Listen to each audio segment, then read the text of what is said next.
Andhra Pradesh deputy CM Janasena అధినేత పవన్ కళ్యాణ్ కు Bharatiya Janata party మరో బాధ్యత అప్పచెప్పింది. పవన్ కళ్యాణ్ జనసేనతో కలిసి ఎన్నికలకు ముందు నుంచి బీజేపీ ప్రయాణం సాగుతోంది.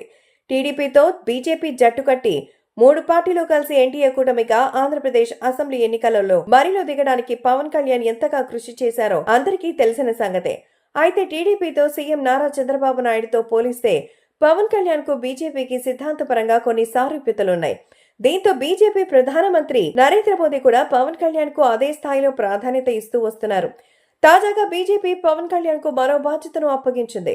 ప్రస్తుతం దేశంలో కొన్ని రాష్ట్రాల్లో శాసనసభ ఎన్నికలు జరుగుతున్నాయంటే అందరి ఫోకస్ మాత్రం మహారాష్ట్ర అసెంబ్లీ ఎన్నికలపైనే ఉంది. మహారాష్ట్ర ఎన్నికల విజయం సాధించేందుకు అటు కాంగ్రెస్ నేతృత్వంలోని మహా వికాస్ అఘాడీ, బీజేపీ సారథ్యంలోని మహాయుతి కూటమి హోరాహోరీగా తలపడుతున్నాయి. ఈ నేపథ్యంలో మహారాష్ట్ర ఎన్నికల ప్రచారంలోకి పవన్ కళ్యాణ్ దించబోతోంది బీజేపీ. మహారాష్ట్ర ఎన్నికల్లో బీజేపీ కూటమి తరపున ప్రచారం చేయాల్సిందిగా పవన్ కళ్యాణ్ ను కోరింది. బీజేపీ అభ్యర్థన మేరకు మహారాష్ట్ర ఎన్నికల్లో పవన్ కళ్యాణ్ ప్రచారం చేయబోతున్నారు. ఈ మేరకు షెడ్యూల్ కూడా ఖరారైంది. బీజేపీ ఆహ్వానం మేరకు నవంబర్ 16, 17 తేదీల్లో పవన్ కళ్యాణ్ మహారాష్ట్ర ఎన్నికల ప్రచారంలో పాల్గొంటారు.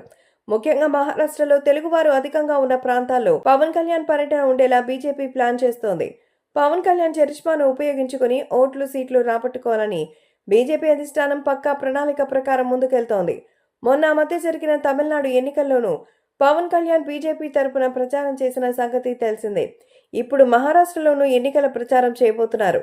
మరోవైపు తెలంగాణ ముఖ్యమంత్రి రేవంత్ రెడ్డి కాంగ్రెస్ కూటమి తరపున మహారాష్ట్రలో ఎన్నికల ప్రచారం నిర్వహించారు. 2 రోజుల పాటు రేవంత్ రెడ్డి ఎన్నికల ప్రచారం జరగనుంది. మొత్తానికి మరాఠా ఎన్నికలకు తెలుగు నేతల ప్రచార నేపథ్యంలో ఊపొచ్చిందనే చెప్పాలి. మరోవైపు 288 మంది సభ్యుల బలమున్న మహారాష్ట్ర శాసనసభకు నవంబర్ 20న ఎన్నికలు జరగనున్నాయి. నవంబర్ 23న ఫలితాలు ప్రకటిస్తారు. ఇక ఎన్నికల్లో విజయం సాధించేందుకు కాంగ్రెస్ బీజేపీ కూటములు హోరాహోరీగా తలపడుతున్నట్టుగా తెలుస్తోంది. మరాఠా ఓటర్స్ ని మంచిగా ప్రభావితం చేసేందుకు గట్టిగానే ఇరు రాష్ట్రాలకి సంబంధించినటువంటి నేతలు ప్రయత్నిస్తూ ఉన్నారనేదే చెప్పొచ్చు.